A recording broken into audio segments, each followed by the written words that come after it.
ఎవరైతే హైడ్రా రంగనాథ్ ఉన్నాడో, రంగనాథ్ ఒక ఇంటర్వ్యూలో కూడా మాట్లాడాడు. ఏంటంటే రోడ్డు వైండింగ్‌లో 2, 3 ఇల్లులు పోతాయి. దానికోసం పెద్ద మనం పట్టించుకోవాల్సినంత అవసరం లేదు అంటూ కూడా ఆయన చాలా వ్యాఖ్యలు చేశారు. చూసారా అది? ఇది ఇలాంటి కామెంట్స్ కాంగ్రెస్ పార్టీ వాళ్ళు కానీ, వీళ్ళు కానీ ఇలాంటి కామెంట్స్ చేస్తున్నారు. ఇది చాలా డిస్‌హార్టనింగ్ అండి. ఎందుకంటే వాళ్ళకి సంబంధించిన వాళ్ళు ఇక్కడ లేరు కాబట్టి అలాంటి కామెంట్స్ వస్తున్నాయి వాళ్ళకి. ఒకవేళ ఆయన ఇల్లే పోతుంటే ఇలా మాట్లాడతాడా? అసలు ఆయన ఇల్లు పోయేంత పరిస్థితి ఆయన తెచ్చుకుంటారా?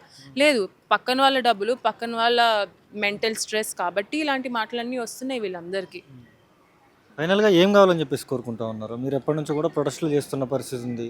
కానీ ప్రభుత్వం అసలు పట్టించుకోవట్లేదు. ఎట్లా చూస్తారు ఇది? మా డబ్బుల్ని సద్వినియోగం చేయండి. ఇలాగ దుర్వినియోగం చేయొద్దు. మా ఇళ్ళని మాకు ఉంచండి.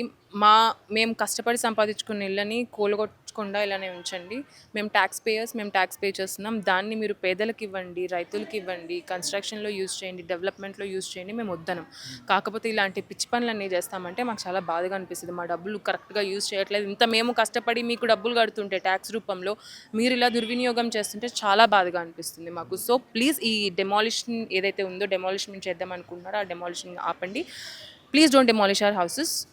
యూ కెన్ డూ కన్స్ట్రక్షన్ ఎక్కడ మీకు కావాలనుకుంటే అక్కడ, డెమాలిష్ లేకుండా.